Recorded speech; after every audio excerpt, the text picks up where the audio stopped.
A 7-year-old girl wakes up with her heart racing on graduation day, fearing she will be the only one without a date.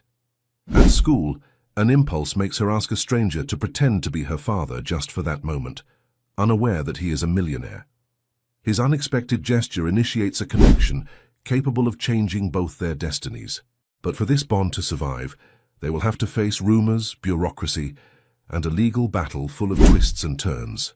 If this story interested you, don't forget to subscribe to our channel and tell us what city you're watching us from.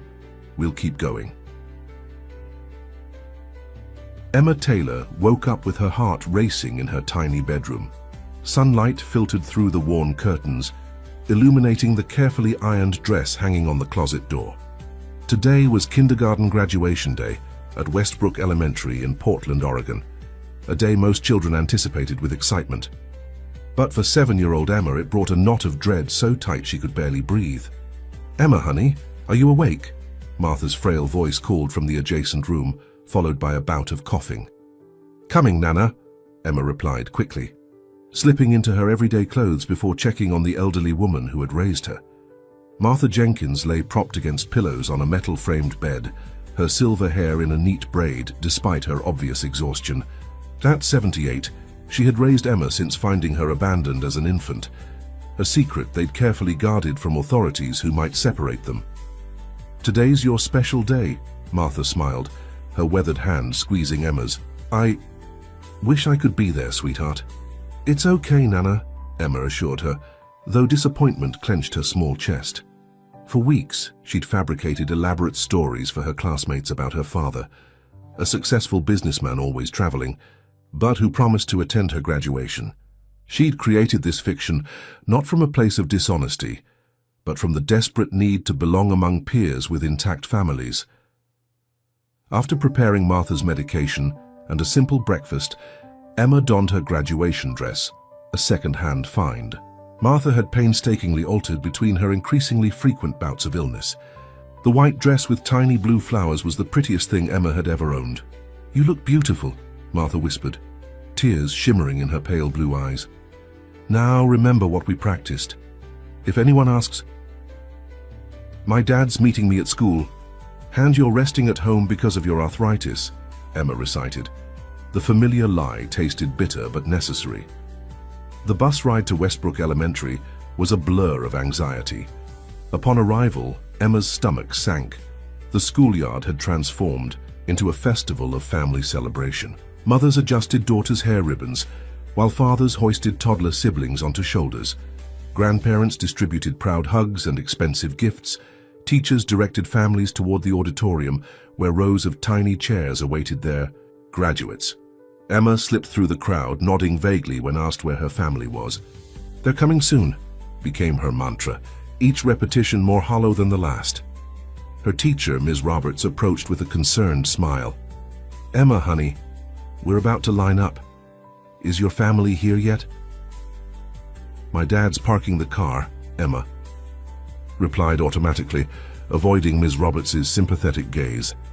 The teacher's expression revealed she knew the truth. She'd never met any family member during parent-teacher conferences, only received notes supposedly from Martha explaining her absence. As children assembled with their families for pre-ceremony photos, Emma retreated to a bench near the parking lot, watching luxury SUVs and minivans disgorge more happy families. Her empty chair in the front row of the auditorium seemed to mock her from a distance. "Just 10 more minutes, then I'll go sit down," she whispered to herself, clutching the small purse Martha had given her, another second-hand treasure containing a handkerchief embroidered with her initials. That's when she saw him.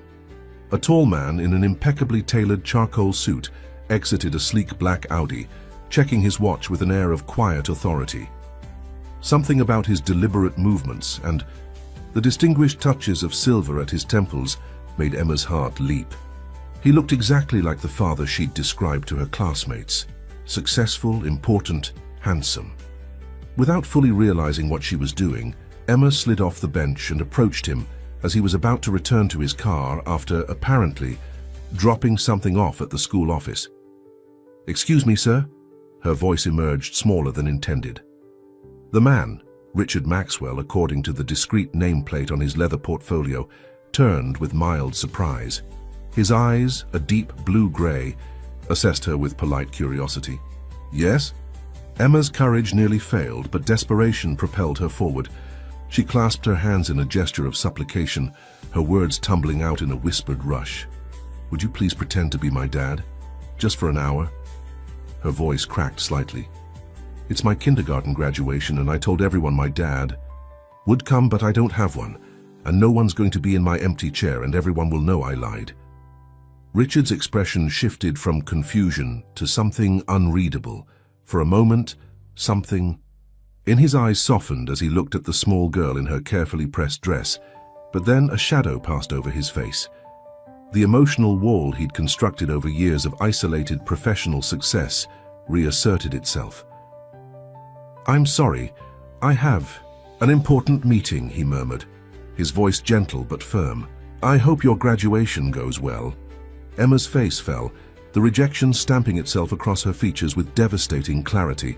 She nodded once, dignity somehow intact despite the crushing disappointment, and turned to walk away. Richard watched her retreating figure, something uncomfortable stirring in his chest as he observed her squared shoulders and the brave tilt of her chin. He slid into his car, started the engine, but found himself unable to drive away. Through the windshield, he could see families streaming into the auditorium, the joyful chaos of a celebration about to begin. And in stark contrast, the solitary figure of Emma making her way toward the entrance alone, her white dress bright against the crowd of color. His fingers tightened on the steering wheel as memories he'd long suppressed bubbled to the surface. Of another child, another lost opportunity. Another moment when he'd chosen professional obligation over human connection. 5 years ago, he'd been on the verge of adopting a boy named Tyler. A process that had seemed certain until a tragic incident involving the birth family had derailed everything, leaving Richard with a wound he'd never fully acknowledged. The memory of Tyler's face superimposed itself on Emma's expression of disappointed acceptance. Richard found himself reaching for his phone, cancelling the meeting that had seemed so critical moments before. An inexplicable urgency gripped him as he watched Emma disappear into the building. Before he fully processed his decision, Richard was out of the car and striding toward a nearby florist shop. 10 minutes later, he re-entered the school grounds, carrying a vibrant bouquet of daisies and sunflowers and a small, elegantly wrapped box of artisan chocolates. The ceremony was just beginning as he slipped into the auditorium, scanning the rows of miniature chairs. He spotted Emma immediately, seated alone in the front row, her posture perfect but her downcast eyes betraying her isolation amid the celebration. Conversations hushed momentarily as Richard, clearly not a regular school parent, made his way confidently to the empty seat beside Emma. He could feel curious gazes following him, assessing his expensive suit and the flowers in his hand. Emma didn't notice him until he was standing directly beside her chair. When she looked up, her eyes widened with disbelief that quickly transformed into a tentative hope so powerful it physically hurt Richard to witness. "I cancelled my meeting," he said simply, extending the flowers. "I wouldn't miss your graduation for anything." The smile that bloomed across Emma's face was like watching the sun emerge from behind storm clouds, radiant, transformative, and somehow both innocent and wise beyond her years. As Richard took his seat beside her, he noticed the whispers around them shifting from curiosity to approval. Emma sat straighter, her entire demeanor changing as she went from the girl without a family to the child with the important father who'd made time for her special day. Neither of them could have anticipated how this moment of kindness, this simple act of pretending, would alter the course of both their lives irrevocably. As pomp and circumstance began playing from the school's speakers, neither Emma nor Richard realized they had just taken the first step on a journey that would challenge everything they thought they knew about family, belonging, and what it means to truly come home. Throughout the ceremony, Emma maintained a delicate balance between joyful disbelief and careful performance. She had rehearsed this moment countless times in her imagination, what it would be like to have a parent watching proudly as she received her kindergarten diploma.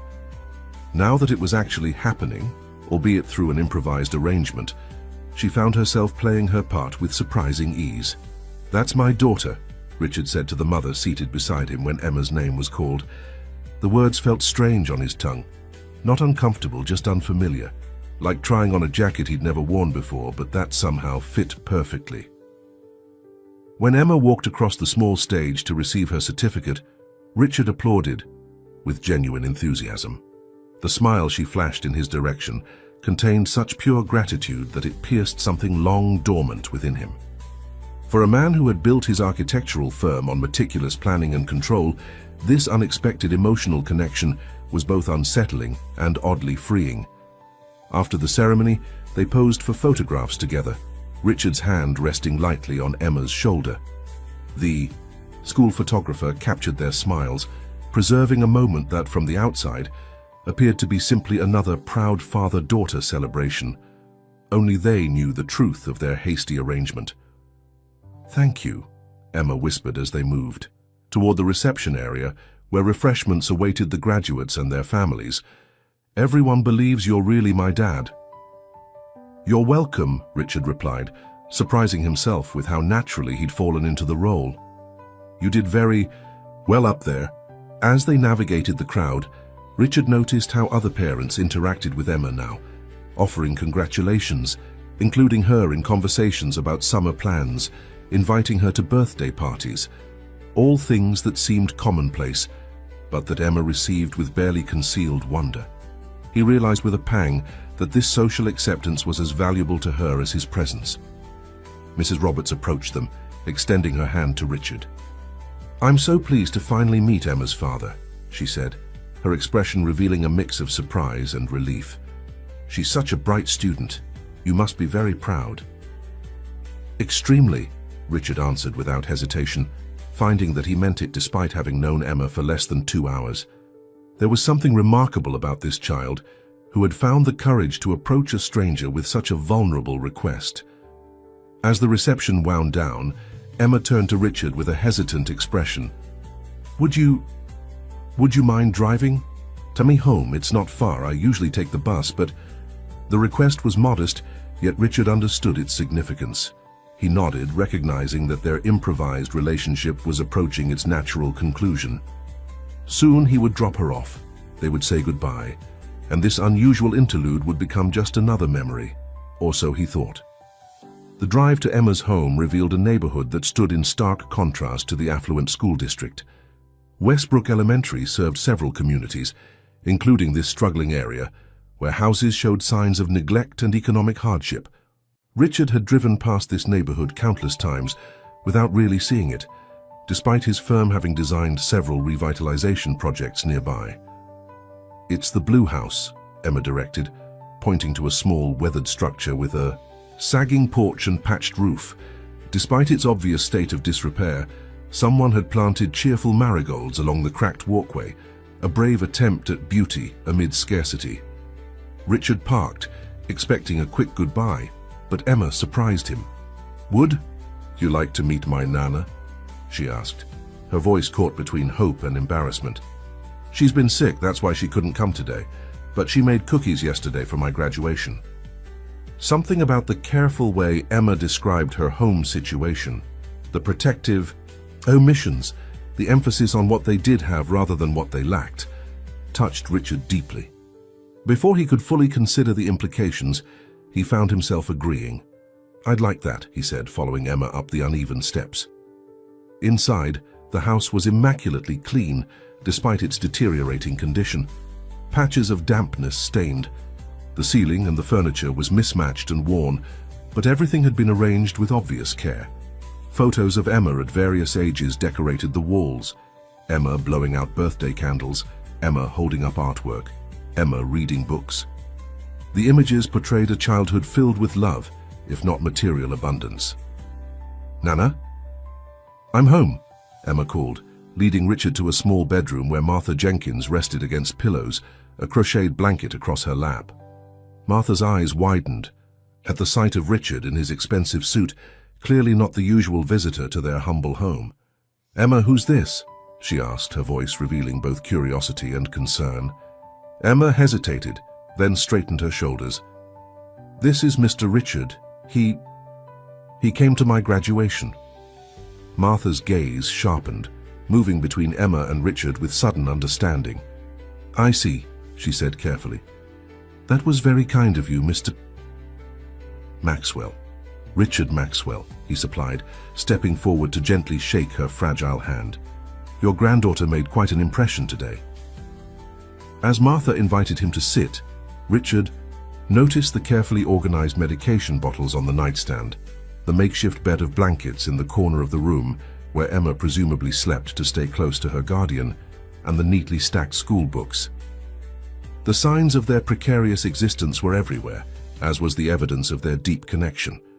Over simple cookies and tea served in chipped cups, the story emerged.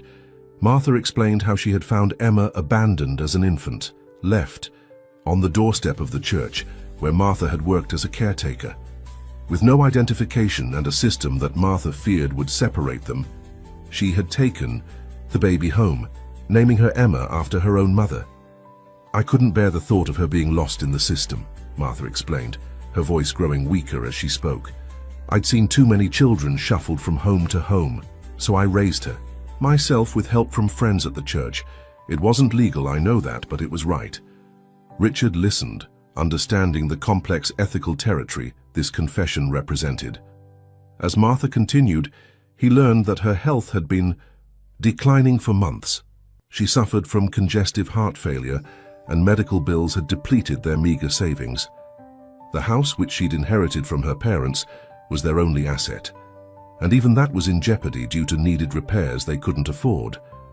Throughout the conversation, Emma moved around the small house with the competence of someone much older, refilling Martha's water glass, adjusting her pillows, organizing her medication.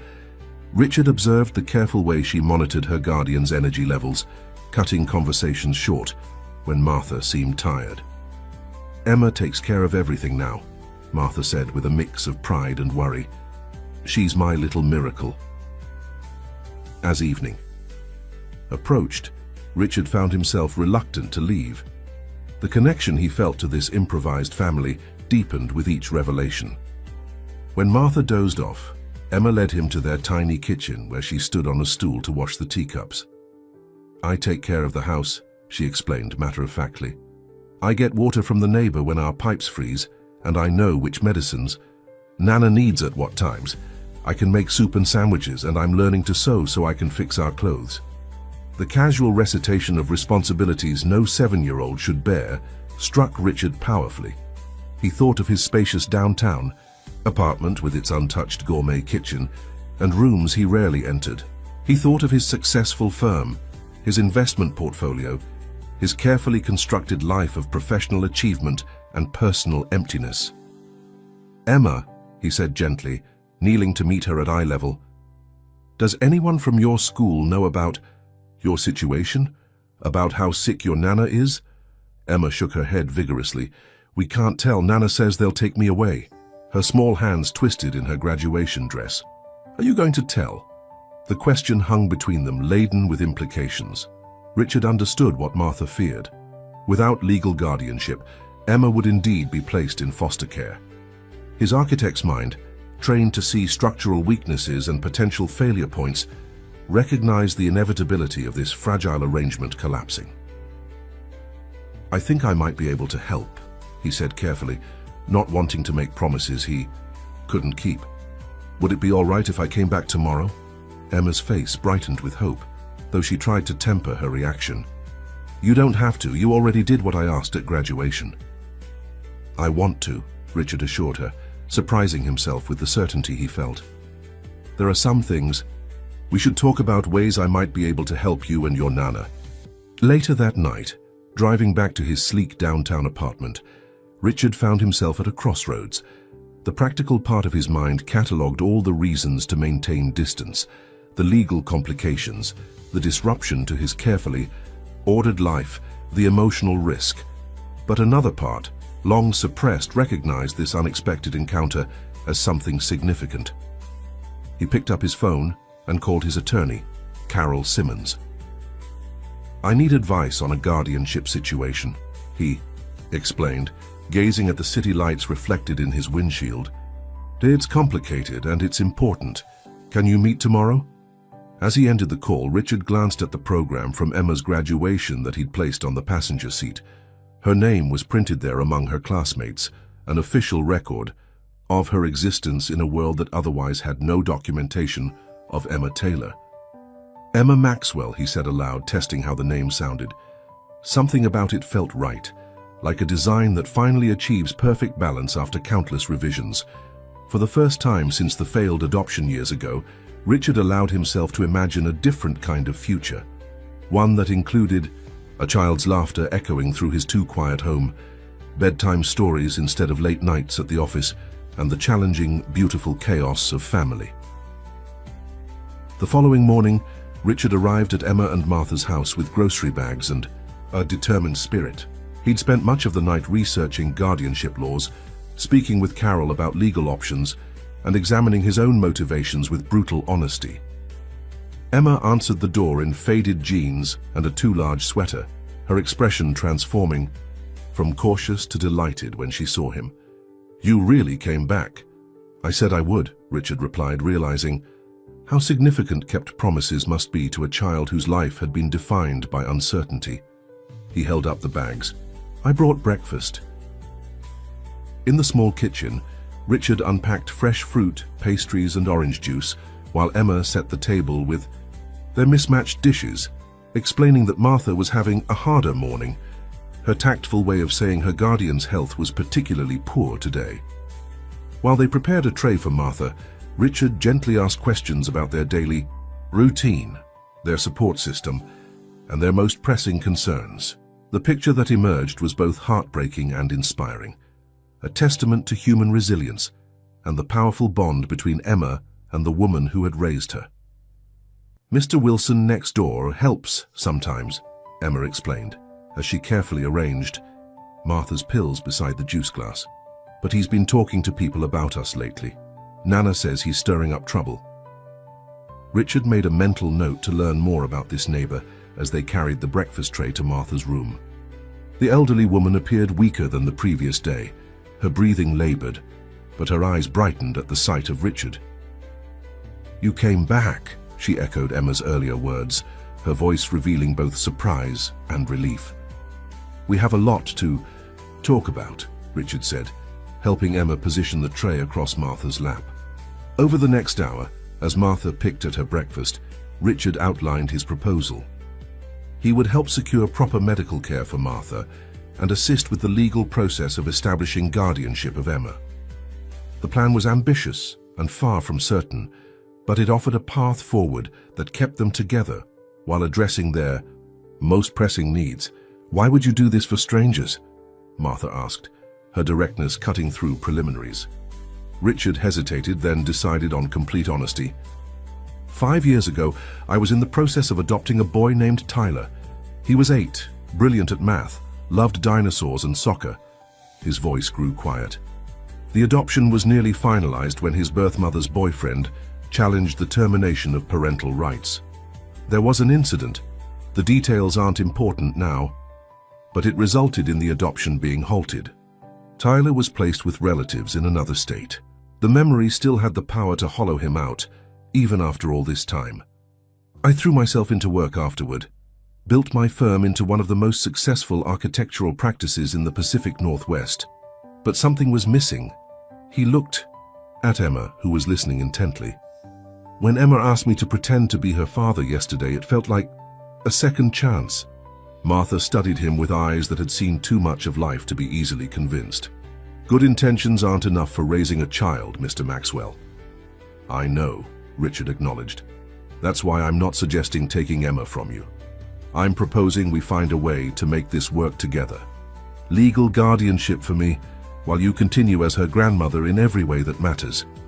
As they discussed logistics, Emma excused herself to get Martha's medication.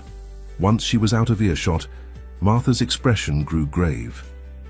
"There's something you should know," she whispered, her frail hand gripping Richard's with surprising strength. "The doctors say I have 6 months at best. Emma doesn't know." Tears welled in her eyes. "I've been terrified about what will happen to her, been praying for an answer." Her gaze held his. Are you that answer, Mr. Maxwell? Or will you disappear when things get difficult? The directness of the question struck Richard like a physical blow. He thought of all the times in his life when he had retreated from emotional challenges, when he had chosen the safety of isolation over the risk of connection. I won't disappear, he promised, the words feeling like a vow. I'm not perfect, Martha. I'm a workaholic with trust issues who's lived alone for most of his adult life, but I will not abandon Emma. Something in his tone must have convinced her, because Martha nodded slowly. Then we have work to do, she said, her practical nature asserting itself despite her weakness. Emma has no birth certificate, no social security number. Officially, she doesn't exist. Leave that to me and my attorney, Richard assured her. For now, let's focus on getting you proper medical care. Afternoon, Richard had arranged for a respected home healthcare service to begin visiting Martha daily. His financial resources, deployed with discreet efficiency, secured appointments with specialists and delivery of proper medical equipment. The transformation of their small home began with these essentials, but Richard's vision extended further. While Emma helped Martha rest, Richard surveyed the house's structural issues, the leaking roof, failing plumbing, inadequate heating system.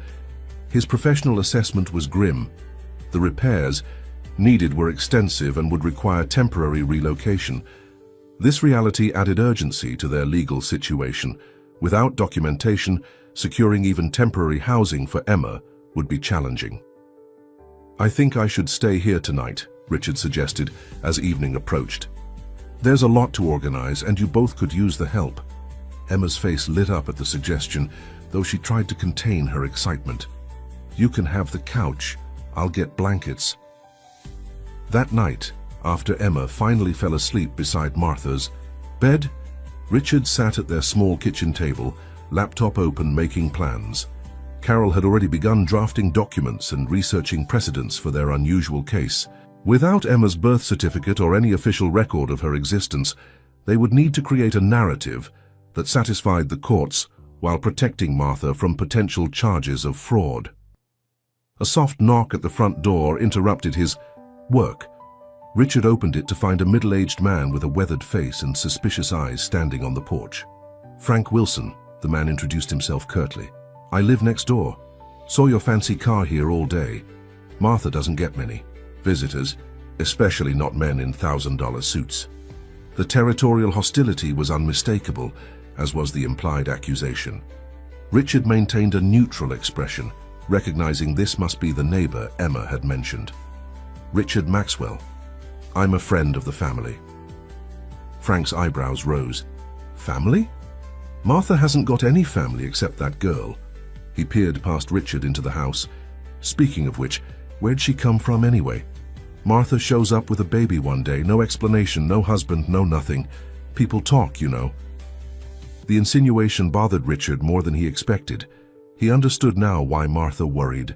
About this man, his interest seemed less about concern and more about control through information. I'm sure people do talk, Mr. Wilson, but right now, Martha needs rest, not gossip. Frank's expression hardened. Just looking out for neighbors. Lots of strange things happen to vulnerable old ladies and little girls. City Councilman Thompson is a personal friend of mine. He takes community safety very seriously. The mention of the councilman was clearly meant as a power play. Richard recognized the veiled threat, but refused to engage with it. Your concern is noted. Good night, Mr. Wilson. After closing the door, Richard made another note in his growing list of challenges. Frank Wilson represented another complication, the small-town politics and social dynamics that could either help or hinder their cause. If Wilson had the ear of local officials, his suspicions could create additional obstacles. The next morning, Emma woke to find Richard already dressed and making breakfast. The domesticity of the scene, this sophisticated businessman flipping pancakes in their humble kitchen, made her pause in the doorway, afraid that speaking might break whatever spell had brought him into their lives. Good morning, Richard said, noticing her. I hope you like blueberry pancakes. The simple normalcy of the moment brought tears to Emma's eyes. She nodded, not trusting herself to speak.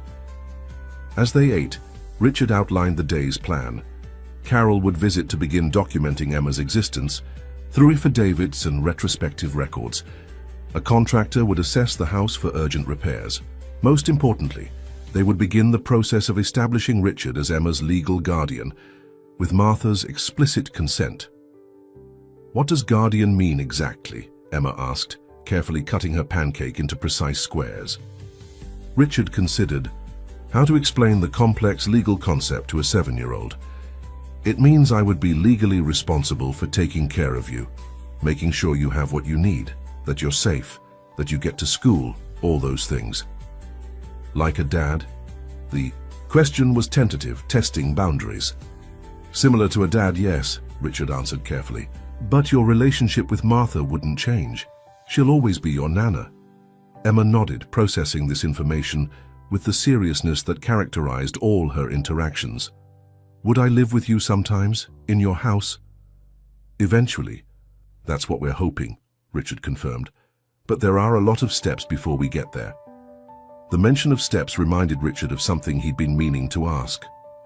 "Emma, your school records list you as 7, but you just graduated kindergarten. Most children in kindergarten are 5 or 6. Did you start school late?" A shadow crossed Emma's face. "Nana tried to register me for 1st grade last year, but they said I needed papers we don't have, so they put me in kindergarten instead. The principal said it was the best they could do without proper documentation." This revelation added another layer to the injustice of Emma's situation. Not only was she living without official recognition, but her education was also being affected. Richard made a mental note to address this once her legal status was secured. Martha joined them for breakfast, moving slowly but with determination. Richard noticed how Emma subtly adjusted everything for her grandmother's comfort, raising a pillow here, moving a cup closer there, all without drawing attention to Martha's limitations. It was the choreography of long practice, a dance of care that no 7-year-old should have had to learn. By mid-morning, Carol arrived with a paralegal assistant. The attorney's professional demeanor softened visibly when introduced to Emma, who shook her hand with grave politeness. "We have quite a project ahead of us," Carol acknowledged after hearing the full details. "Creating a legal identity retrospectively is challenging but not impossible. We'll need affidavits from anyone who can attest to Emma's existence, teachers, doctors, neighbors." "Not Mr. Wilson," Emma interjected firmly. Carol glanced at Richard, who mouthed later over Emma's head.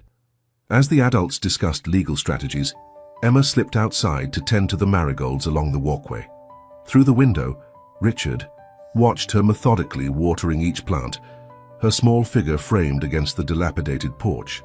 The contrast struck him powerfully, this child's careful nurturing amid structural decay, her capacity for beauty in circumstances that offered so little hope.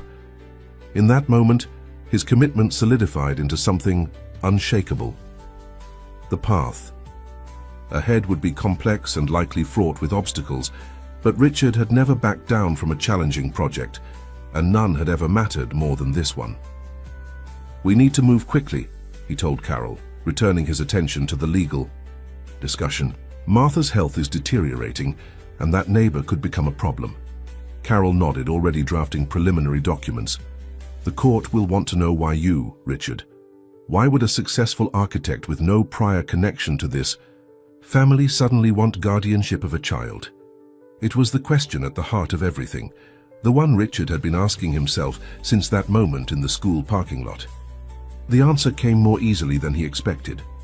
"Because she asked," he said simply. "When everyone else walked by, she saw something in me worth asking for help. I want to be the person she believed I could be." As if sensing they were discussing her, Emma glanced up from her gardening and waved. Richard waved back, feeling the weight of responsibility settling on his shoulders, not as a burden, but as a purpose he hadn't realized he'd been searching for. The bureaucratic labyrinth of creating a legal identity for Emma proved even more complex than anticipated. Each document required to establish her existence demanded another document to verify it, a circular problem that Carol attacked with methodical determination. It's like building a house without a foundation, Richard observed during one of their strategy sessions at Martha's kitchen table. We're trying to construct something solid on ground that officially doesn't exist. So we pour the foundation first, Carol replied pragmatically. Retrospective birth registration, followed by social security application, then school records, formalization. 3 weeks into the process, they had assembled an impressive collection of affidavits from Martha's pastor attesting to Emma's presence in the church community since infancy, from a retired doctor who had provided occasional off-the-books medical care, from Ms. Roberts detailing Emma's academic progress. Each piece helped construct a legal narrative explaining how Emma had fallen through bureaucratic cracks while establishing her undeniable existence. Meanwhile, Richard divided his time between his architectural firm, where he delegated more responsibility to his associates, and the growing project of stabilizing Emma and Martha's situation. He hired contractors to address the house's most critical issues, the roof, electrical system and plumbing, while temporarily relocating Martha and Emma to a comfortable extended stay hotel. "It feels like we're on vacation," Emma whispered to him on their first night at the hotel, her eyes wide as she explored the modest suite with its clean bathroom, reliable hot water, and television. The contrast between what Emma considered luxurious and the actual modesty of their accommodations reinforced Richard's determination to create a more equitable future for her. While material wealth wasn't everything, basic security and comfort shouldn't be unattainable dreams for a child as bright and deserving as Emma. It was during their 3rd week at the hotel that Martha's health took a dramatic turn for the worse. Richard received the call while reviewing plans at his office. Emma's voice small but steady on the phone. "Nana can't breathe right. She says it's fine, but it's not. Her lips look funny." Richard had never driven so fast in his life. The hospital admitted Martha immediately, diagnosing acute congestive heart failure. As she was rushed to the cardiac care unit, a social worker approached Richard and Emma in the waiting room. "Are you family?" she asked, clipboard in hand. The question hung between them, fraught with implications. Their guardianship application was still processing. Legally, Richard had no standing. "He's my dad," Emma stated firmly before Richard could respond, her hand finding his. "And she's my great-grandmother." The conviction in her voice momentarily silenced everyone, including Richard. The social worker made notes, seemingly satisfied, and moved on to practical matters of insurance and next of kin. Later, as Martha slept connected to monitors and oxygen, Richard sat beside Emma in the uncomfortable hospital chairs. "You called? Am I your dad?" he said quietly. Emma examined her shoes, suddenly uncertain. "Was that okay? I know we're not finished with the papers yet." "It was more than okay," Richard assured her, feeling a swell of emotion he didn't try to suppress. "I would be honored to be your dad, Emma, not just on paper." Her smile was like sunrise, gradual then brilliantly transformative. Martha's hospitalization created both urgency and complications for their guardianship process. On one hand, it demonstrated the immediate need for legal arrangements to secure Emma's future. On the other, it forced their situation into greater institutional scrutiny. When Martha was transferred from the cardiac unit to a skilled nursing facility for recovery, news of their arrangement spread through the community. Frank Wilson seized the opportunity to voice his concerns to local authorities, framing Richard's involvement as suspicious and potentially predatory. "I'm just saying it's mighty convenient," Richard overheard Wilson telling a nurse at the facility. "Rich city fellow suddenly interested in a little girl with no legal identity? Something's not right there." The insinuation made Richard's blood boil, but Carol advised restraint. "This is exactly the kind of complication we anticipated," she reminded him. "Focus on the legal process, not the gossip." Easier said than done, especially when the gossip began affecting Emma directly. On her first day back at school after Martha's hospitalization, she encountered whispers and strange looks from parents who had heard Wilson's version of events. "Jenna's mom wouldn't let her sit with me at lunch," Emma reported matter-of-factly that afternoon. "She said you might be a bad person pretending to be nice." Richard struggled to maintain his composure. What do you think about that? Emma considered the question with her characteristic seriousness. I think some grown-ups make up stories when they don't understand things, she finally answered. Like how I told everyone I had a dad who was coming to graduation. I made that up because I was scared of being different. Her insight, profound beyond her years, reminded Richard why he had committed to this challenging path. You're very wise, Emma Taylor. Emma Maxwell, she corrected, testing the name they had discussed. Using once the guardianship was finalized. The hopeful uncertainty in her voice broke his heart and strengthened his resolve simultaneously. The following week brought a critical development. With Martha's health stabilizing but her prognosis still grave, the hospital's social worker, Angela Ramirez, requested a formal meeting with Richard. Her expression was professionally neutral as she closed her office door. Mr. Maxwell, I need to address some concerns that have been raised about your relationship with Emma Jenkins. Richard had anticipated this conversation. You're referring to the rumors Mr. Wilson has been spreading. Angela neither confirmed nor denied. What I'm concerned with is Emma's welfare. Our records show no formal custody arrangement, no legal guardianship, not even a verified birth certificate, yet you've been functioning as her parent. We're in the process of establishing legal guardianship with Martha's full support, Richard explained, presenting the documentation Carol had prepared. Emma's unusual documentation situation stems from circumstances of her infancy. We're working to rectify that. Angela reviewed the papers with professional thoroughness. This is unusual, she acknowledged. Under normal circumstances, Child Protective Services would take custody pending investigation. Richard felt his chest tighten. And in this circumstance? That remains to be determined, she replied carefully. But I should inform you that the department has been contacted by several community members, including a local city councilman, expressing concerns. Wilson's threat about his connection to Councilman Thompson hadn't been empty, Richard realized. The neighbor had been systematically working to undermine them.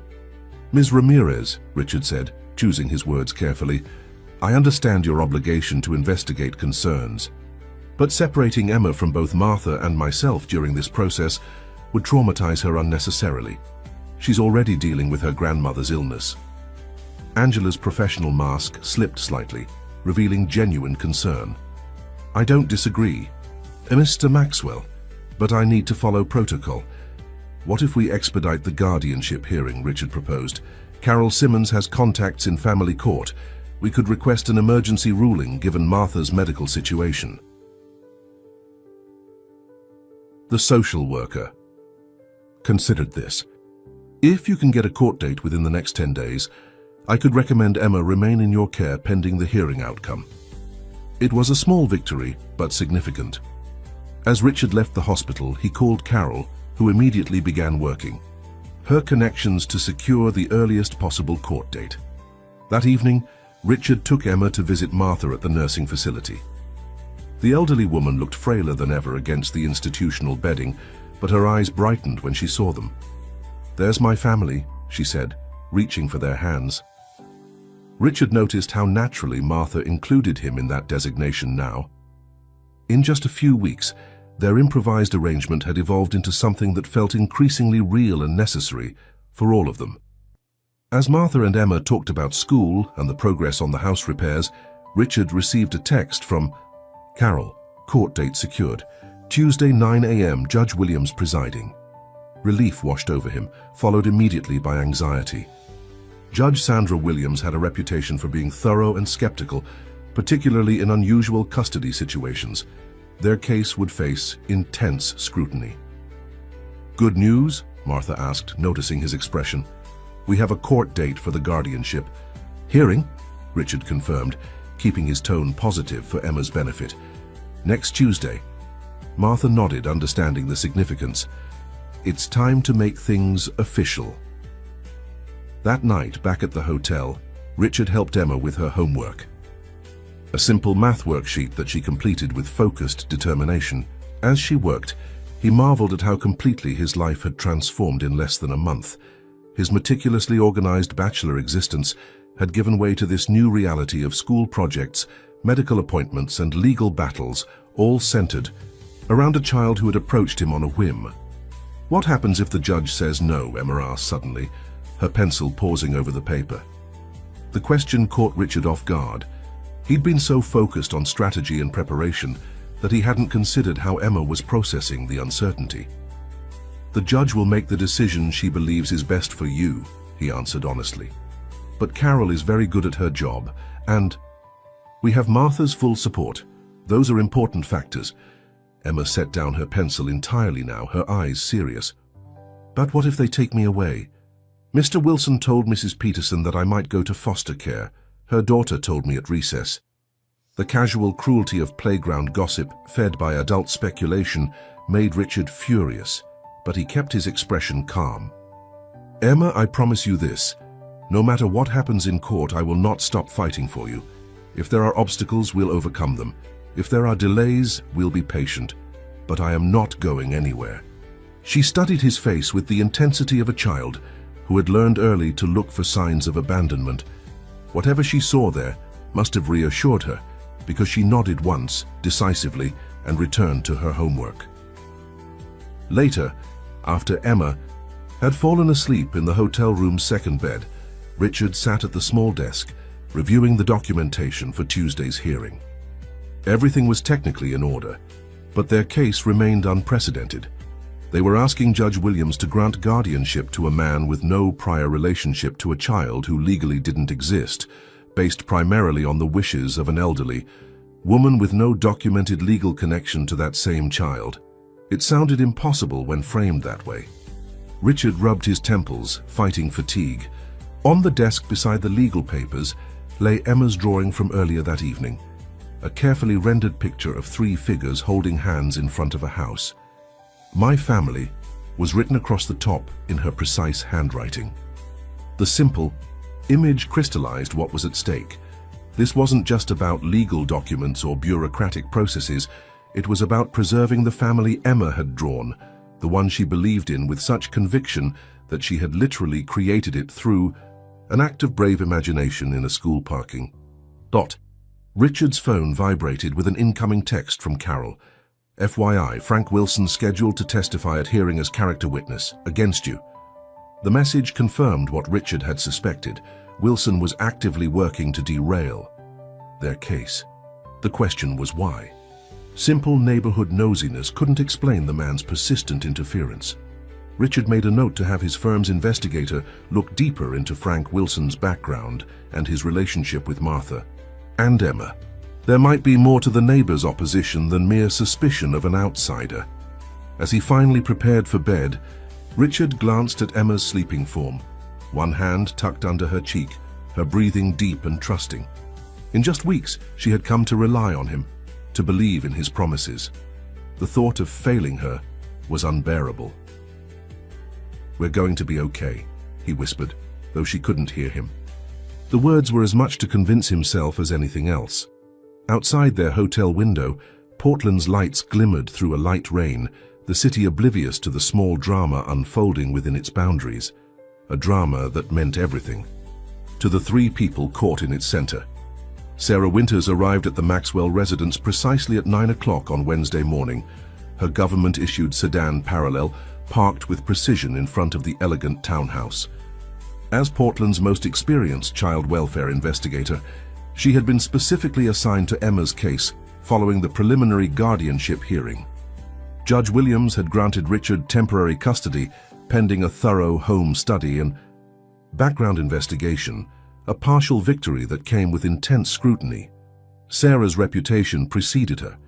Known for her unwavering adherence to protocol and deep skepticism of unconventional arrangements, she had earned the nickname "the Regulation" among family court attorneys. Carol had warned Richard that securing Sarah's approval would be their greatest challenge yet. "Good morning, Mr. Maxwell," Sarah greeted him, her handshake firm and professional. "I'll need to see all living areas and speak with Emma privately." Richard welcomed her with respectful cordiality, understanding that antagonizing the investigator would only hurt their cause. "Of course. Emma's finishing breakfast. She's excited to show you her new room." This wasn't entirely true. Emma had been uncharacteristically quiet that morning, her apprehension manifesting in careful, deliberate movements as she arranged and rearranged her cereal in its bowl. The temporary custody arrangement had allowed her to move into Richard's townhouse while Martha remained at the skilled nursing facility, but the transition hadn't been without challenges. Sarah made notes on her clipboard as Richard guided her through the home. His architectural sensibilities had created a space that was both aesthetically sophisticated and surprisingly child-friendly. Emma's bedroom, formerly his rarely used guest room, had been transformed with her input. The walls now a soft blue-green that reminded her of the ocean she'd only seen in books. Emma selected the color, Richard explained, as Sarah inspected the room. We're still adding personal touches. The renovation of Martha's house is progressing, but we've discussed making this Emma's permanent space regardless of the outcome.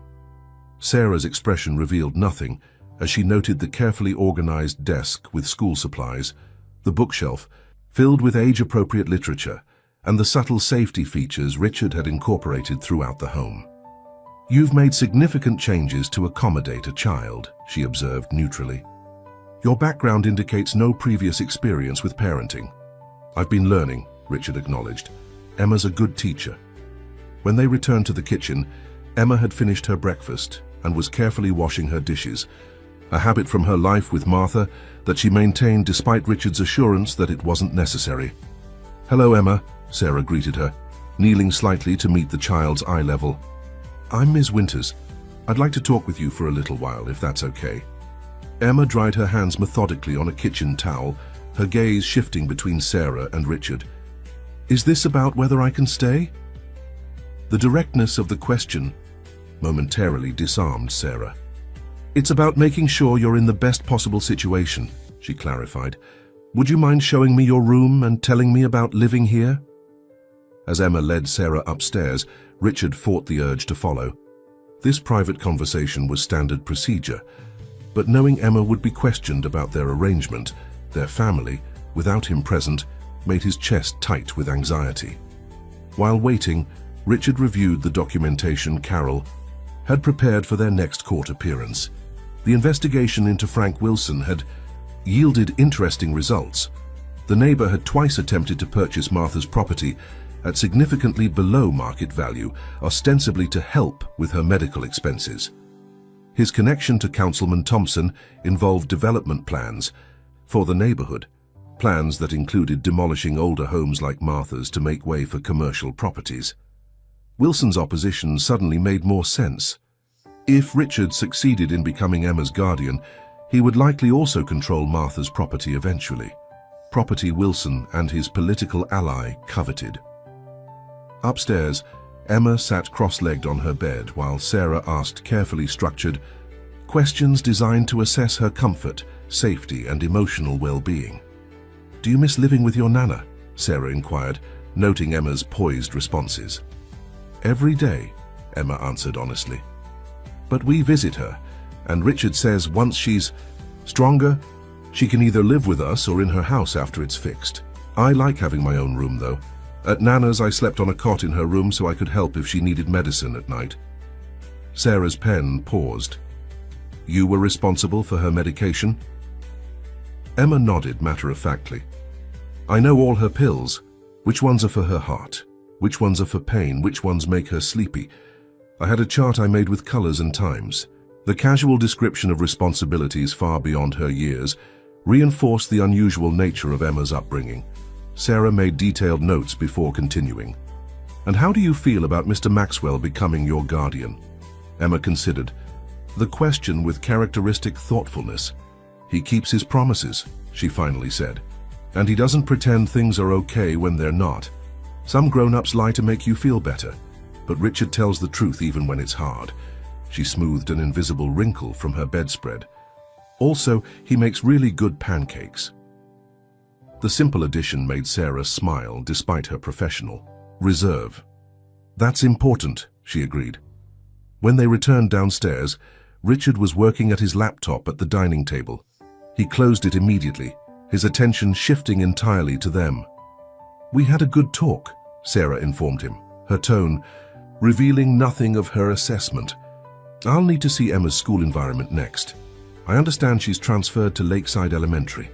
Richard nodded. It's closer to the townhouse. Ms. Roberts at Westbrook provided excellent transition notes, and the administration has been very supportive. What Richard didn't mention was the difficulty Emma had experienced in her new school environment. Children were innately sensitive to unusual family situations, and despite the staff's best efforts, Emma's mid-year transfer and unconventional guardianship had made her an object of curiosity and occasional unkindness. After scheduling the school visit, Sarah departed with a promise to be in touch soon. As her car pulled away, Richard turned to Emma. "How did it go? Was Ms. Winters nice to you?" Emma shrugged, her expression guarded. She asked a lot of questions about before, about Nana's house and how we lived. She looked up at Richard with sudden worry. "Did I say the wrong things? Sometimes I forget what parts we're supposed to keep private." The question broke Richard's heart.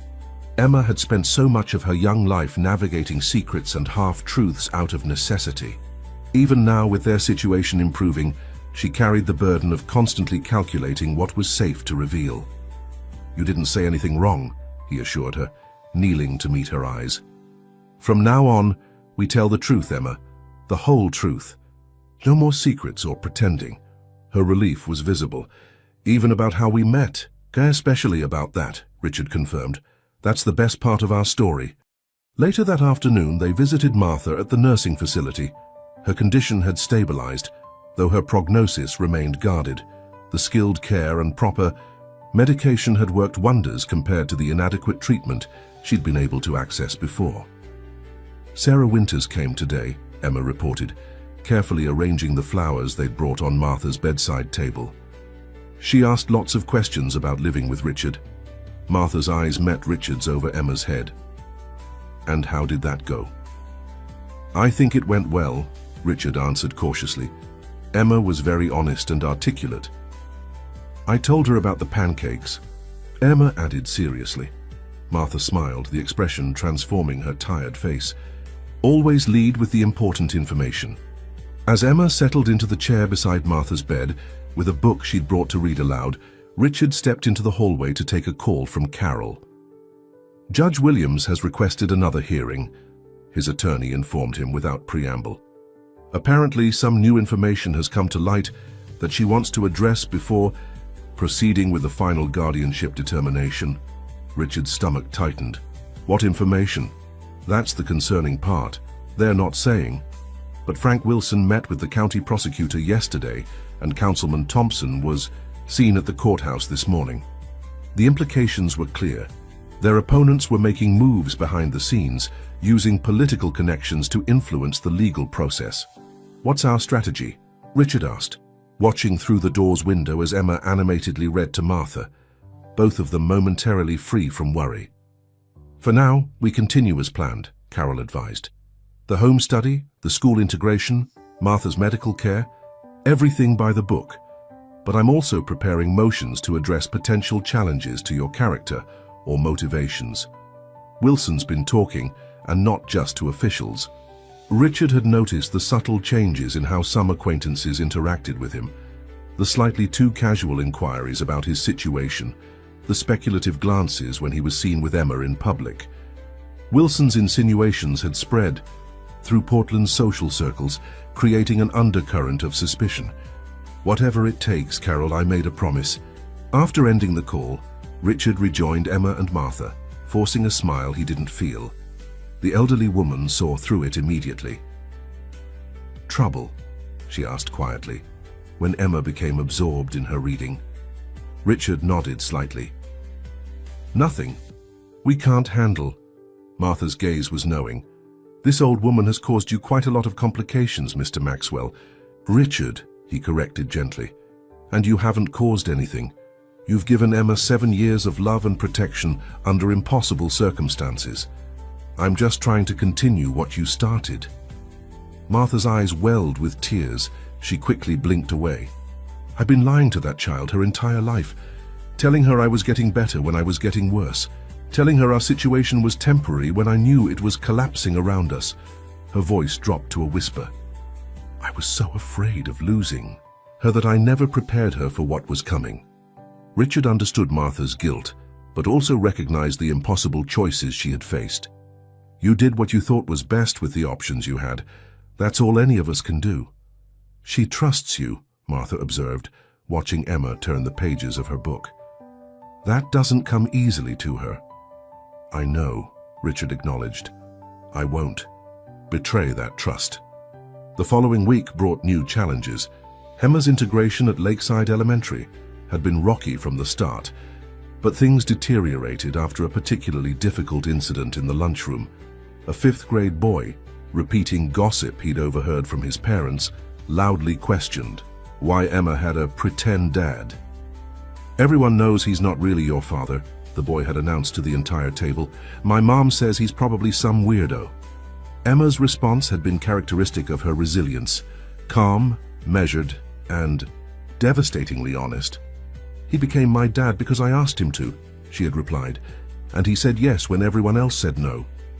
The simplicity of her answer had silenced the lunchroom momentarily, but the damage was done. By afternoon, Richard received a call from the principal requesting a meeting to discuss integration concerns. Now sitting across from Principal Adrian Foster, Richard struggled to maintain his professional composure. Emma is experiencing significant social challenges, Principal Foster explained delicately. The unusual nature of your guardianship situation has become a topic of discussion among parents. You mean the rumors Frank Wilson has been spreading, Richard clarified, his tone even despite his anger. Principal Foster looked uncomfortable. Mr. Wilson does have children in our district, though not at Lakeside specifically. I understand there's some history there. The history is that he's deliberately attempting to undermine my guardianship of Emma for his own financial gain, Richard stated flatly. And now children are repeating his insinuations to Emma during lunch. To her credit, Principal Foster appeared genuinely concerned. I assure you, Mr. Maxwell, we have a zero-tolerance policy for bullying. The student involved has been disciplined appropriately. That addresses the symptom, not the cause, Richard pointed out. Emma's living situation is unusual, yes, but it's also completely legitimate. The court has granted temporary custody, and we expect permanent guardianship to be finalized soon. Perhaps a statement from the family court would help clarify matters for our parent community, Principal Foster suggested. Something official explaining Emma's status. The request was reasonable, but Richard knew it would require navigating more bureaucracy when they were already fighting on multiple fronts. Still, Emma's school experience was too important to ignore. I'll speak with our attorney, he promised. That evening, as Richard helped Emma with a science project about ecosystems, he gently broached the subject of school. Principal Foster mentioned there was some trouble at lunch yesterday. Emma's hands stilled over the diorama they were creating. Jason Edwards said you weren't my real dad. She kept her eyes on the project, carefully placing a tiny paper tree. He said his mum told him you're pretending. Richard took a deep breath, carefully choosing his words. Families come together in different ways, Emma. Some through birth, some through marriage, some through adoption or guardianship. What makes a family real isn't how it started, but the commitment people make to each other. Emma considered this, her expression serious. So you're my real dad because you decided to be, not because of papers or because you had to be. Exactly, Richard confirmed, something warm expanding in his chest at her understanding. The legal papers are important for practical reasons, but they don't create the relationship. We do that ourselves every day through our choices. Emma nodded, seemingly satisfied with this explanation. Then she asked the question Richard had been dreading. Is Sarah Winters going to say, I can't live with you anymore? The vulnerability in her voice made Richard want to promise everything would be fine, to offer the kind of comforting lie adults often tell children. But he had committed to honesty with Emma, even when it was difficult. I don't know, he admitted. She's still evaluating our situation, but I can promise you this. No matter what happens with Ms. Winters or the judge or anyone else, I will always be here for you. If there are obstacles, we'll face them together. Emma absorbed this, then returned to her project with renewed focus. We should add more animals to the forest part, she decided. Ecosystems need balance. Richard marveled at her resilience, her ability to acknowledge difficult truths and still move forward with hope and determination. It was a quality he was trying to learn from her. Later, after Emma had gone to bed, Richard received an unexpected text from Sarah Winters. "Need to meet tomorrow. Important development. My office, 9 a.m. The message's brevity and urgency sent a chill through him. He immediately called Carol, who agreed to accompany him to the meeting. "Don't panic yet," his attorney advised.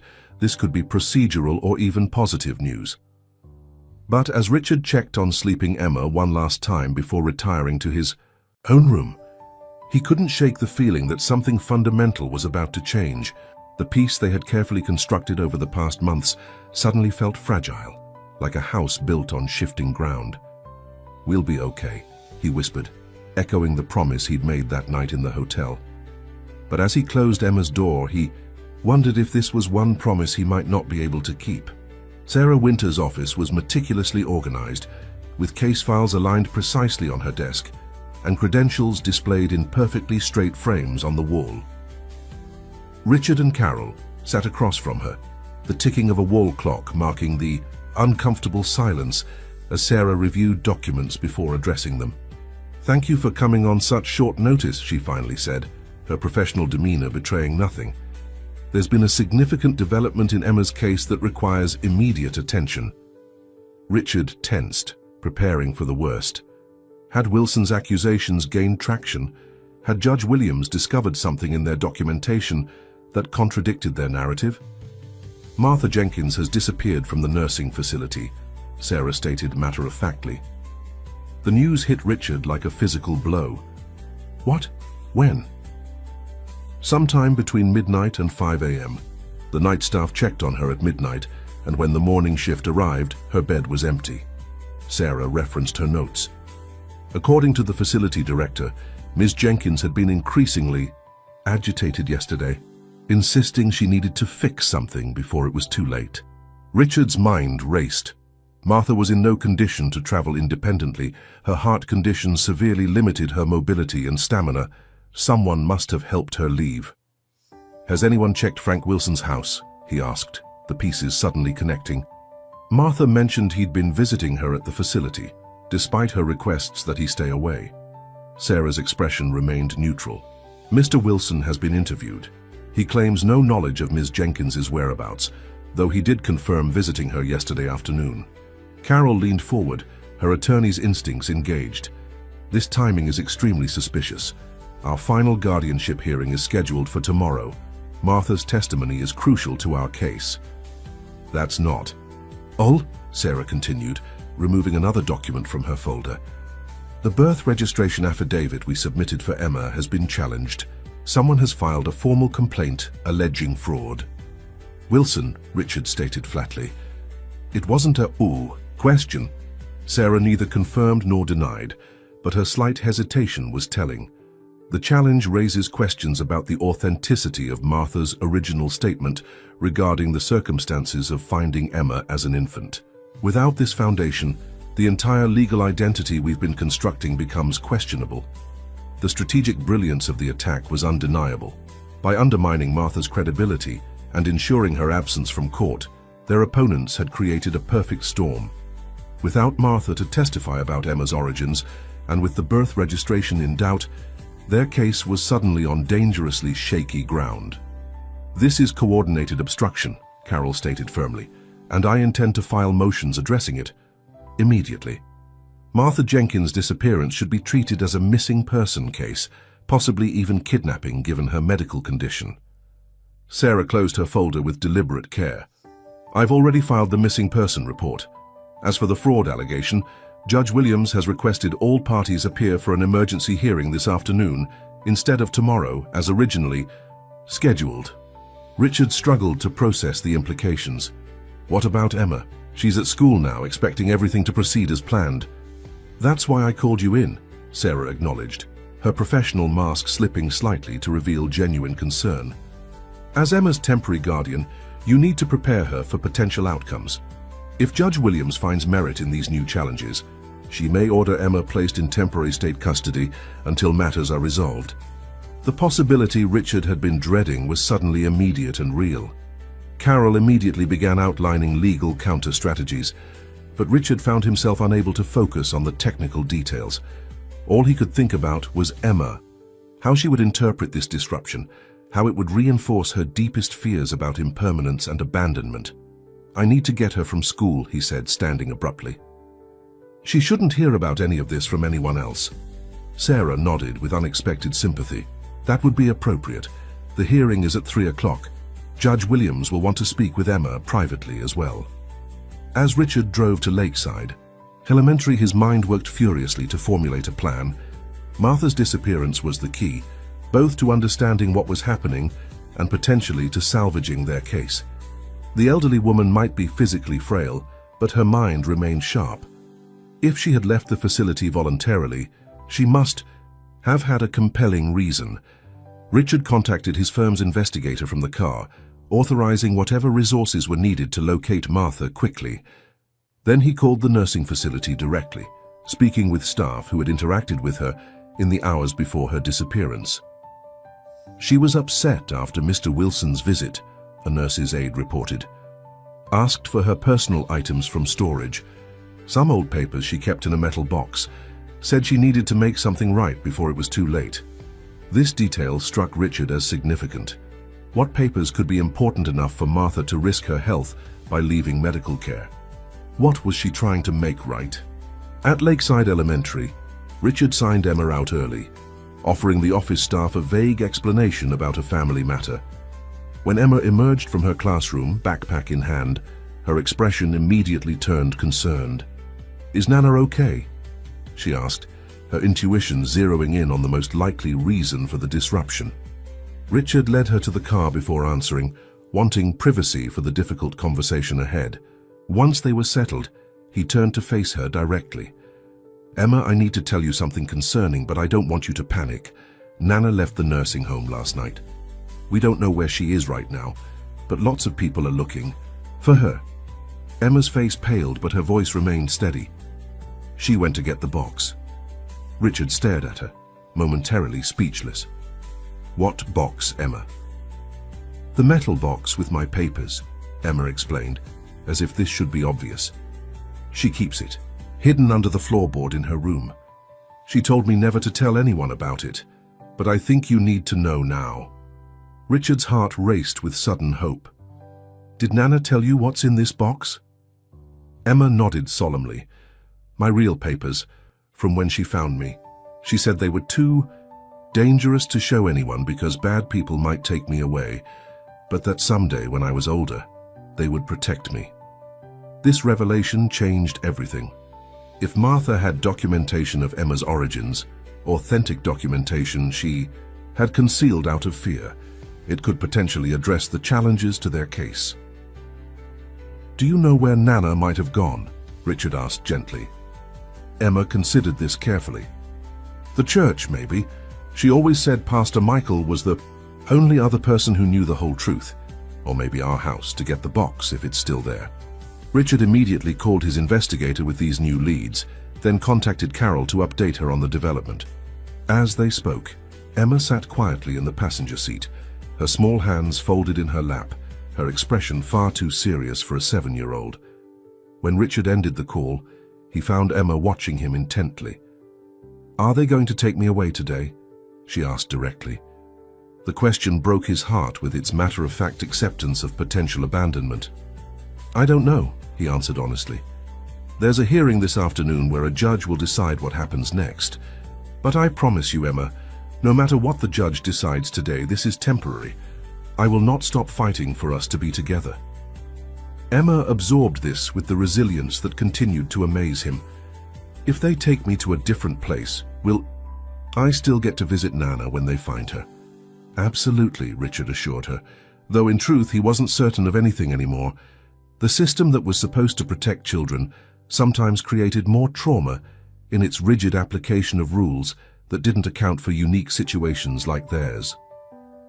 They drove to Richard's townhouse to prepare for the hearing, both lost in thought. Richard made Emma's favorite lunch, grilled cheese sandwiches cut into triangles, but neither had much appetite. As they were getting ready to leave for court, Richard's phone rang with an unknown number. "Mr. Maxwell?" A hesitant male voice asked. "This is Pastor Michael from Grace Community Church. I believe you're looking for Martha Jenkins." Richard's grip on the phone tightened. "Is she with you?" "She was," the pastor confirmed.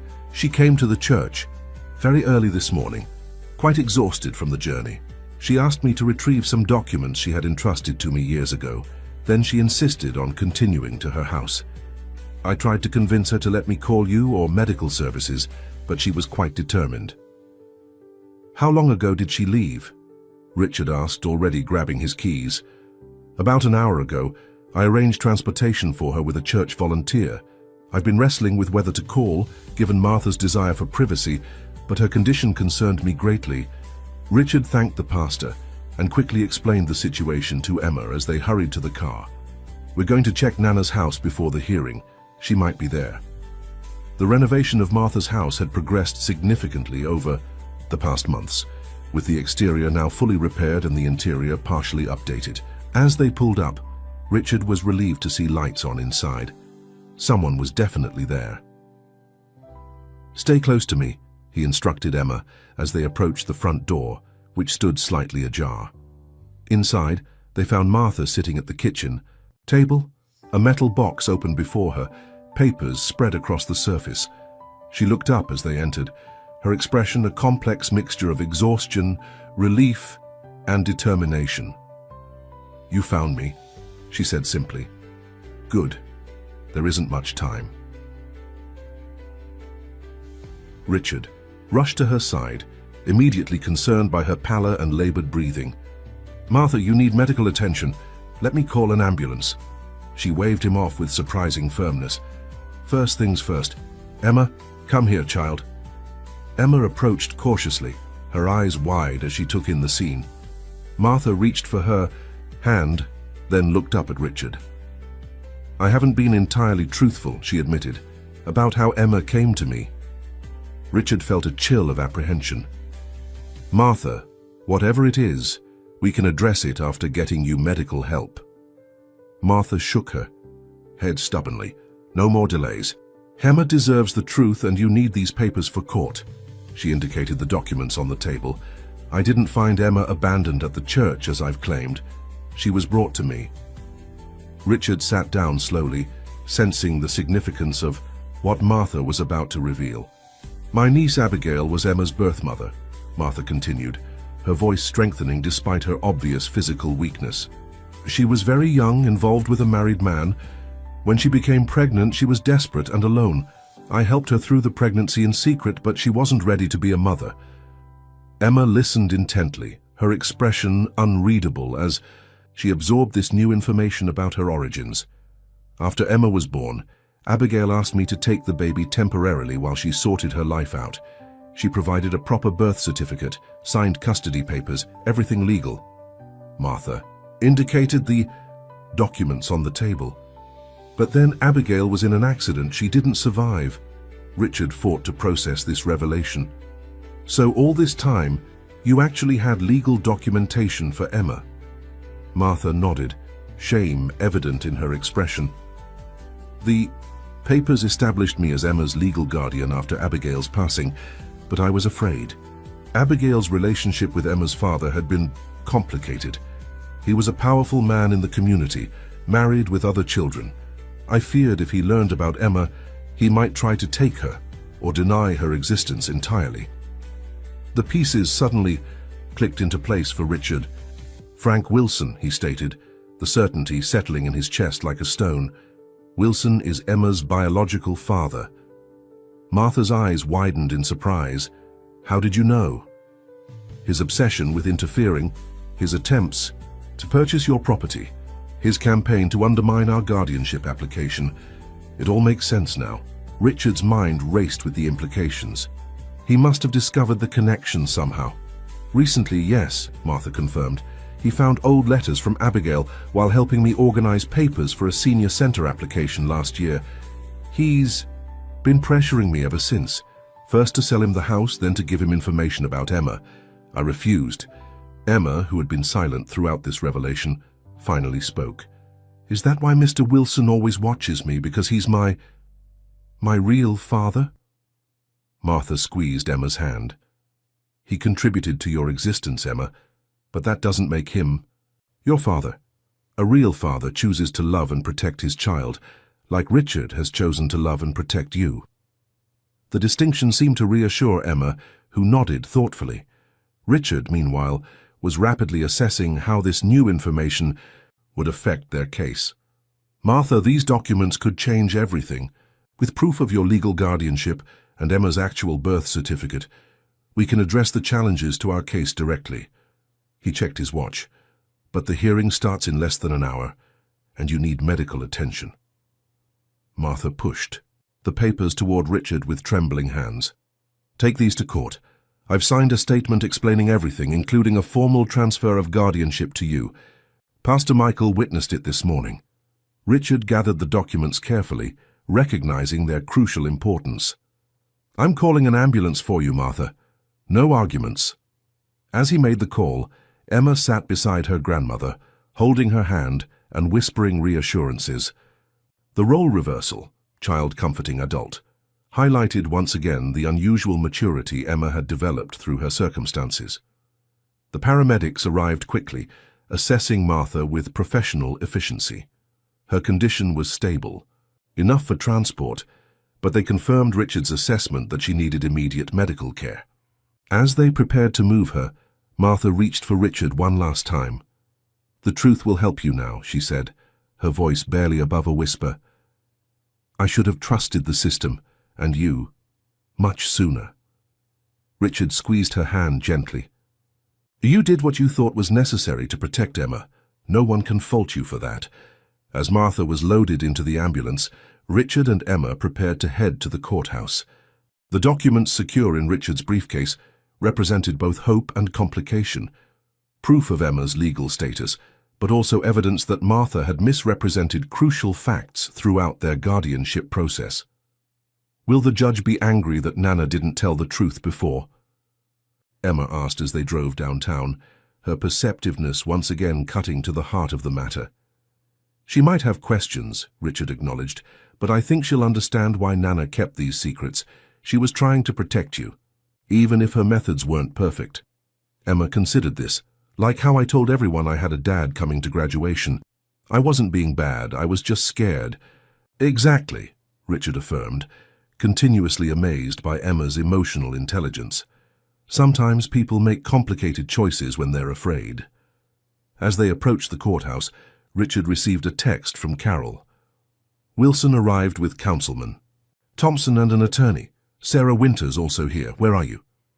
Richard quickly explained their detour and the discovery of the documents. Carol's response was immediate.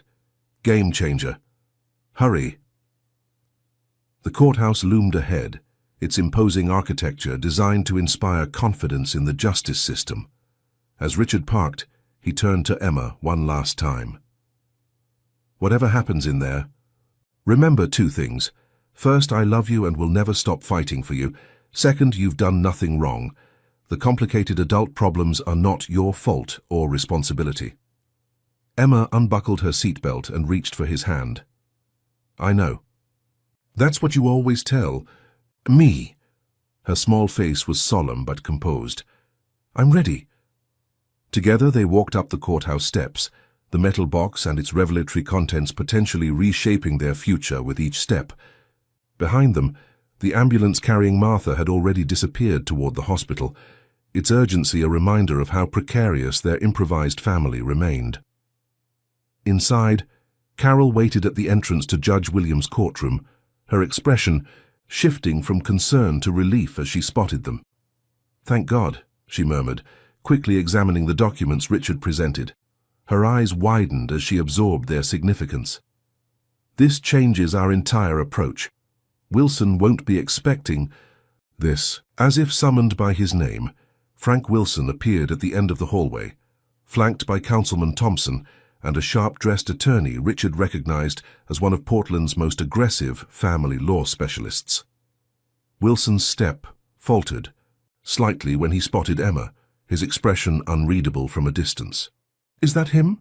Emma whispered, pressing closer to Richard's side.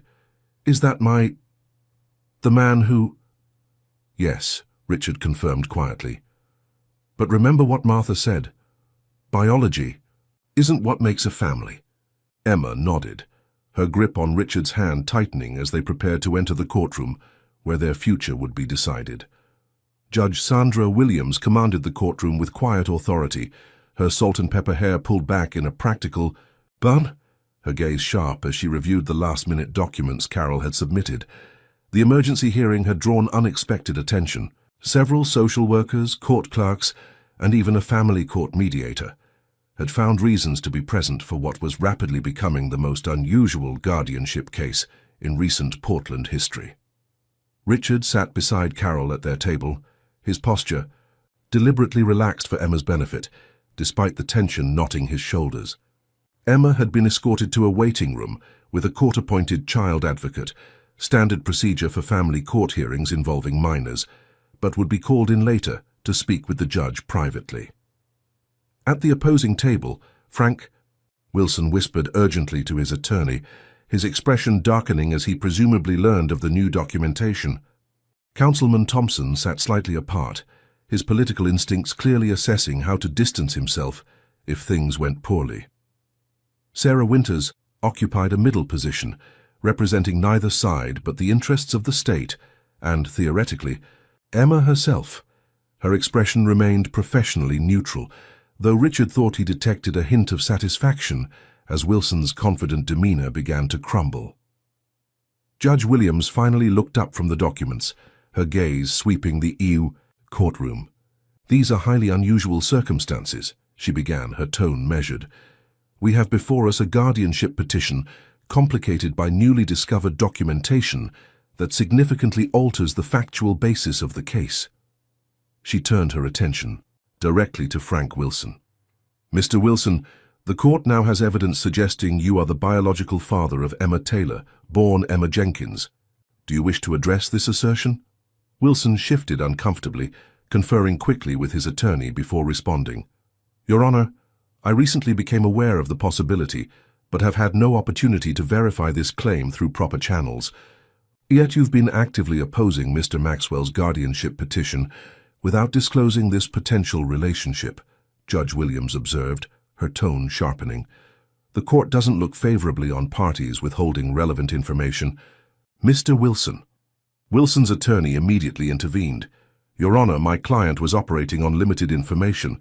He had legitimate concerns about Mr. Maxwell's sudden interest in a child with no apparent prior connection." Judge Williams consulted her notes. These legitimate concerns included spreading unsubstantiated rumors about Mr. Maxwell's character and motivations throughout the community, if Ms. Winters' reports are accurate. She looked to Sarah for confirmation. "My investigation found multiple instances of Mr. Wilson making insinuations to school personnel, neighbors, and local officials," Sarah confirmed crisply. "These appear to have been calculated to undermine Mr. Maxwell's reputation and standing." Wilson's face flushed with anger, but his attorney placed a restraining hand on his arm. Judge Williams continued reviewing the documents, focusing now on Martha's notarized statement. Martha Jenkins' account clarifies much, though it raises serious questions about her previous testimony. The judge looked at Carol. "Where is Ms. Jenkins now?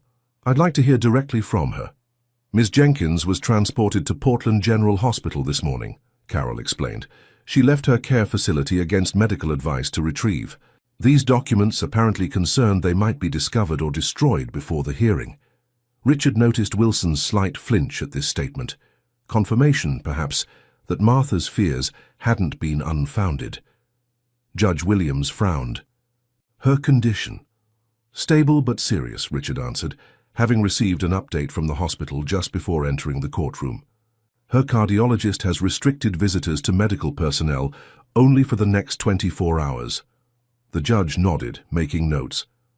"Let's address the central issue. These documents establish Martha Jenkins as Emma's legal guardian following the passing of her niece, Abigail Jenkins. They include Emma's birth certificate, which lists father unknown, despite Ms. Jenkins' claim in her statement that Mr. Wilson is the biological father."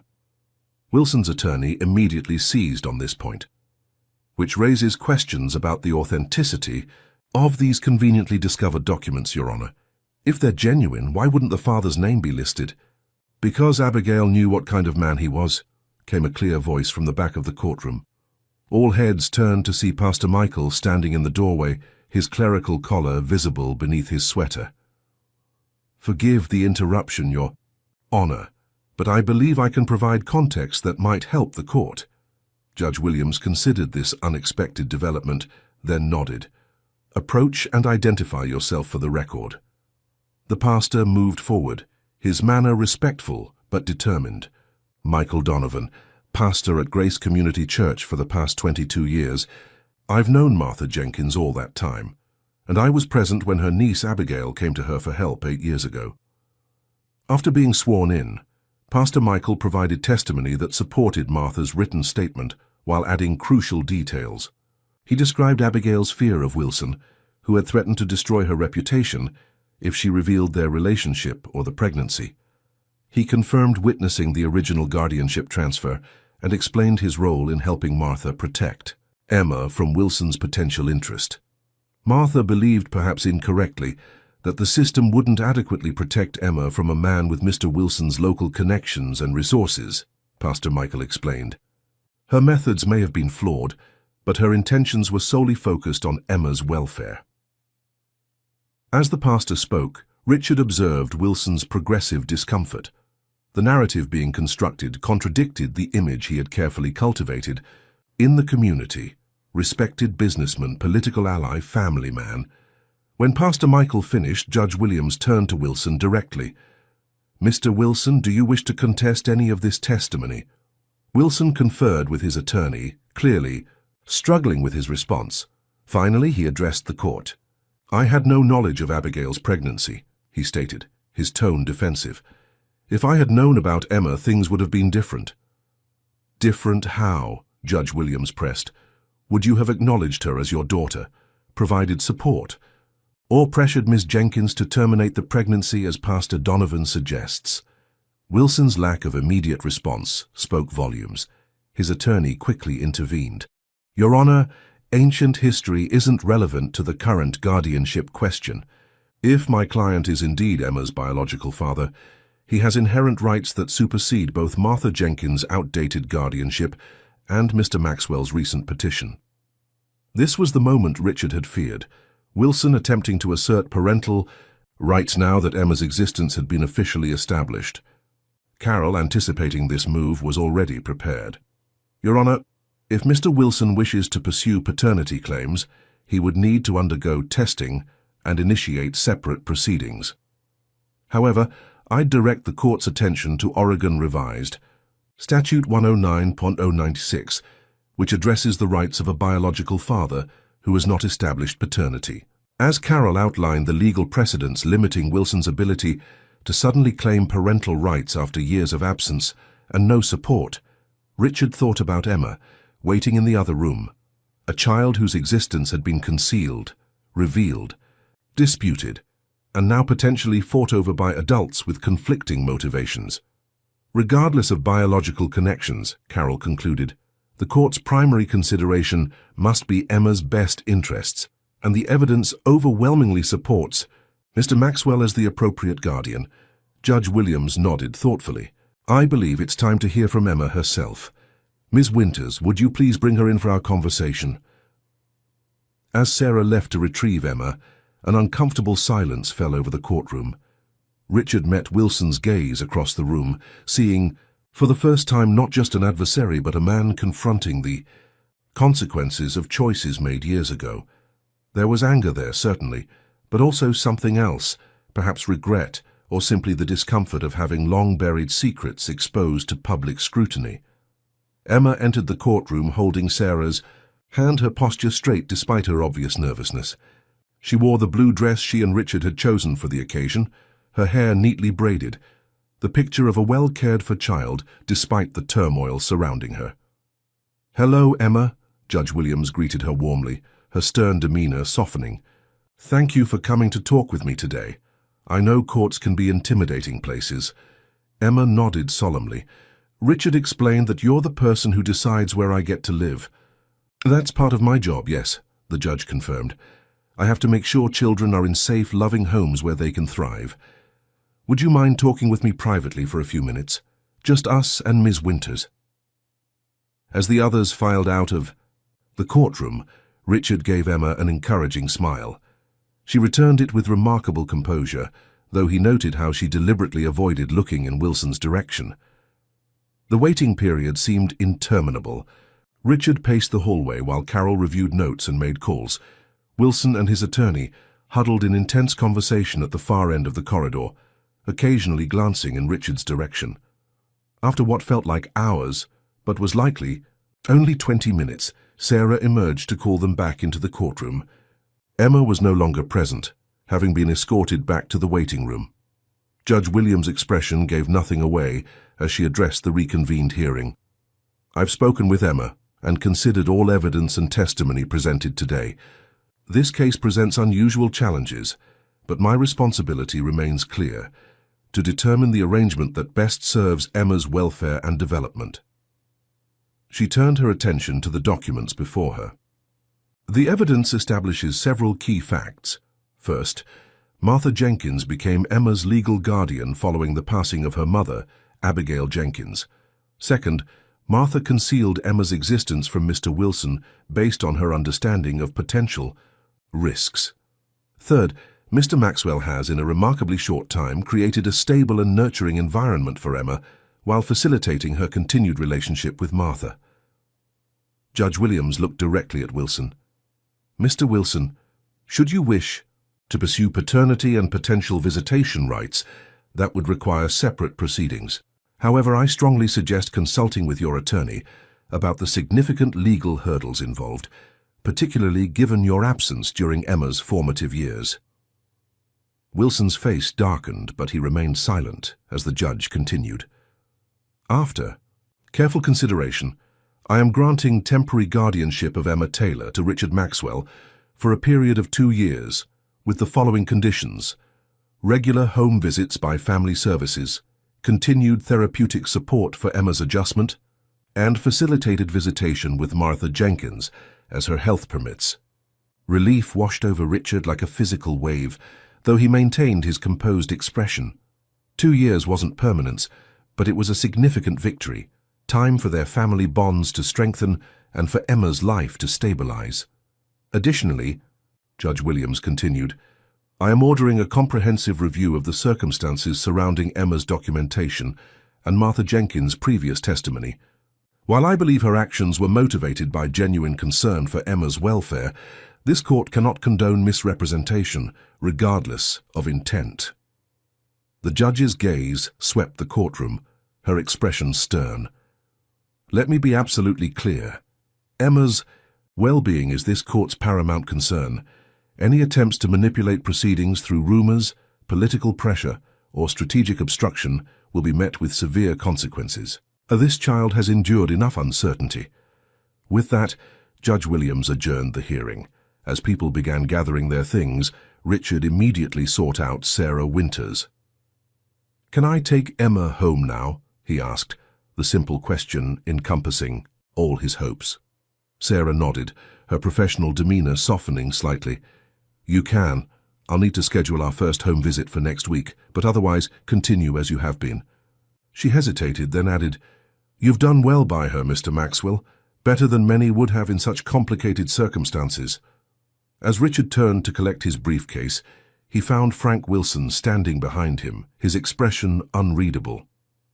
This isn't over, Wilson said quietly, though without the venom Richard had expected. That girl is my blood. Richard met his gaze steadily. Emma is her own person, not an extension of your biology or your ego. If you truly care about her welfare, you'll consider what she needs rather than what you want. Something flickered in Wilson's eyes, perhaps recognition of the truth in Richard's words, or perhaps merely calculation of his next move. Without responding, he turned and left, Councilman Thompson falling into step beside him, already distancing himself from the controversy with practiced political skill. Emma was waiting in the anteroom, her small legs swinging as she sat patiently on a bench. When she saw Richard, her expression was cautiously hopeful. "Can I go home with you?" she asked, the question identical to the one she'd posed after their very first court appearance months ago. "Yes," Richard confirmed, his heart full. "We're going home together." The drive back to the townhouse was quiet, both of them processing the day's revelations and relief. As Richard prepared dinner, a celebration meal of Emma's favorite spaghetti and meatballs, she sat at the kitchen counter, watching him with thoughtful eyes. "Is Mr. Wilson very mad?" she finally asked. Richard considered how to answer honestly without burdening her. "He's disappointed with the judge's decision. He might still try to be part of your life someday, but that would happen slowly, and only if it's good for you." Emma nodded, absorbing this. "I don't hate him or anything, I just don't know him." "That's a very mature perspective," Richard observed, once again impressed by her emotional intelligence. "Nana always said feelings are like weather, they change." "And that's normal," Emma explained. "Right now I mostly feel happy that I get to stay with you." Later that evening they visited Martha at the hospital. Though she remained in intensive care, her condition had stabilized enough to allow brief visits. She was awake but weak, oxygen, tubes in her nose and monitors tracking her vital signs. "You did it," she whispered to Richard, her voice barely audible over the medical equipment. "Kept your promise." "We did it," Richard corrected gently. "Your courage made this possible, Martha." Emma carefully climbed onto the edge of the hospital bed to show Martha the guardianship papers Judge Williams had signed. As the elderly woman examined them with tears in her eyes, Richard was struck by the circular nature of their journey. From Emma's desperate request in a school parking lot to this moment of hard-won security. 2 years, Martha noted, her finger tracing the time limitation. "The first step," Richard assured her. "We'll apply for permanent guardianship when the time comes, and eventually formal adoption if that's what Emma wants." Martha's expression softened as she looked at Emma. "And what do you want, my brave girl?" Emma considered the question with characteristic seriousness.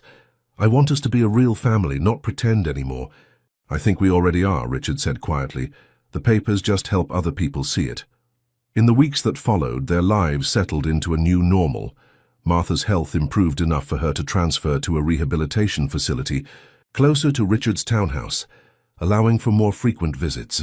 The renovations on her original home continued, with plans to eventually convert it into a small community center for children, a fitting legacy for the house that had sheltered Emma for her first 7 years.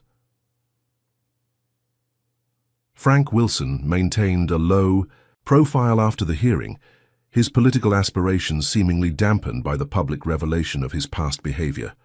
Through his attorney, he occasionally requested updates on Emma, but made no aggressive moves to assert paternity or visitation rights. Whether this restraint stemmed from legal advice or genuine reflection on Richard's parting words remained unclear. Emma's integration at Lakeside Elementary improved steadily as the legal drama faded from community gossip. Her academic performance, always strong, blossomed further with the stability of her new home life. The therapy sessions Judge Williams had mandated proved beneficial, providing Emma a safe space to process her complex feelings about her origins and identity. On a crisp autumn morning, 1 year later, Emma stood before her former classmates at Westbrook Elementary, invited back as part of a special program on community resilience. Now 8 years old and more confident, she shared a carefully prepared presentation about courage and asking for help. "Sometimes the scariest thing is telling someone you need them," she explained to the attentive children. "But that's also how you find out who your real friends are, and sometimes your real family." From the back of the auditorium, Richard watched with pride as Emma fielded questions with poise beyond her years. When asked directly about their unusual family formation, she answered with simple honesty, "I asked him to be my dad for just 1 day, but he decided to be my dad forever instead." The children accepted this explanation without the complications adults might impose. To them, the logic was sound and satisfying. After the presentation, Richard drove them home, where Martha awaited with her home health aide. Though still dependent on oxygen and limited in mobility, she had defied medical expectations by rallying enough to participate actively in their daily lives. The guest room on the townhouse's main floor had been converted for her use, allowing her to remain part of Emma's life while receiving necessary care. That evening, as they prepared for bed, Richard found Emma in her room examining the framed kindergarten graduation diploma that now held a place of honor on her bookshelf. "I was thinking," she said without preamble, "about how different everything would be if I hadn't asked you that day." Richard sat beside her on the edge of the bed. "I think about that too. How close we came to never knowing each other." Emma leaned against his shoulder, comfortable in the physical affection that had become natural between them. "Do you think it was just luck? Or do you think some things are supposed to happen?" It was the kind of philosophical question she often posed these days, her mind constantly exploring life's bigger patterns and meanings. Richard considered his answer carefully. "I think people create opportunities through courage," he finally said. "You were brave enough to ask for what you needed even though it was terrifying. That wasn't luck, that was strength." Emma nodded, apparently satisfied with this perspective. "Like how you were brave enough to come back after you said no the first time." "Exactly," Richard agreed, remembering that crucial moment of decision in his car, when he might so easily have driven away forever. "Sometimes our best choices don't look practical or logical on paper, but they're still right." Later, after Emma had fallen asleep, Richard sat in his home office reviewing plans for Martha's house conversion project. On his desk lay two significant documents: the temporary guardianship papers from Judge Williams, now halfway through their term, and the preliminary adoption application Carol had prepared for when the time came. Beside these lay a photo album Emma had created, documenting their journey together. The first photo showed them at her graduation, their smiles revealing both the awkwardness and hope of that initial connection. Subsequent images captured milestones both significant and ordinary: court appearances and baseball games, hospital visits, and backyard barbecues. The most recent photo showed the three of them, Richard, Emma, and Martha, at Emma's 8th birthday celebration. Their expressions reflected not just happiness, but something deeper: the security of belonging that comes from chosen family rather than merely circumstantial connection. Richard closed the album gently, thinking about Emma's question regarding luck versus destiny. Perhaps the truth lay somewhere in between, in the countless small choices that led two strangers to become family, in the courage to reach across isolation toward connection, in the willingness to see possibilities where others saw only obstacles. Whatever forces had aligned to bring them together, Richard was certain of one thing. When Emma had asked, "Can you pretend to be my dad?" in that school parking lot, neither of them could have imagined how real that pretense would become, or how completely it would transform both their lives. As he turned out the lights and checked on Emma one last time before retiring, Richard remembered Martha's words from the hospital: "You kept your promise."